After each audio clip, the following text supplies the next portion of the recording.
The photo on my phone, a laughing crowd at a mountain lodge, should have shown my wife surrounded by her girlfriends, but her smile was aimed at a man I didn't know, unraveling the lie that broke my heart in an instant. Caught my cheating wife. When she went on a girls' trip, without the girls. I sat on our living room couch in Boise, Idaho, the hum of the evening news fading as I stared at the screen. Lena had left that morning for a girls' weekend in the Sawtooth Mountains, a tradition with her college friends I'd always supported. Something felt off this time. Her rushed packing, the secretive phone call I overheard, the way she avoided my eyes. So, I'd asked her friend Sarah for a group photo, expecting a cheerful update. What I got was a gut punch. Lena beaming next to a man with a rugged beard, no other women in sight. My mind raced. I checked the lodge's public Wi-Fi login records.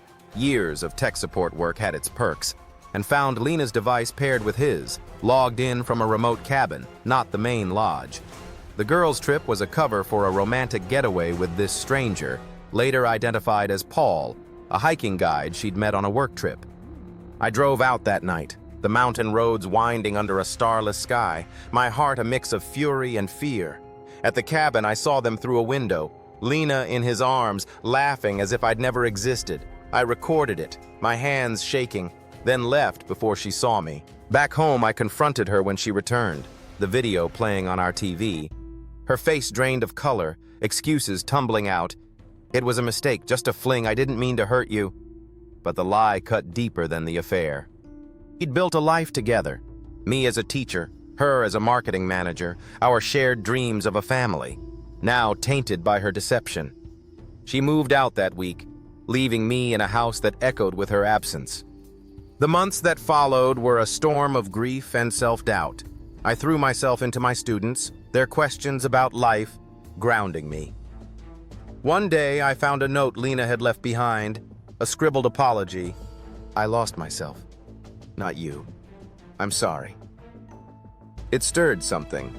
Anger, yes. But also a flicker of the love we'd had. I didn't call her, but I kept the note, a tether to understanding. Later, I stood at the edge of a sawtooth trail, the wind carrying the scent of pine, my students on a field trip behind me. The mountains, once a symbol of her betrayal, now felt like a mirror to my resilience. I'd rebuilt. New routines, new friendships, a quiet strength. Then I saw her, hiking with Sarah, her eyes meeting mine across the path. She approached, hesitant, her voice soft. "I've changed," she said, tears brimming. I didn't forgive her then, but I listened, feeling the weight of our past and the possibility of peace.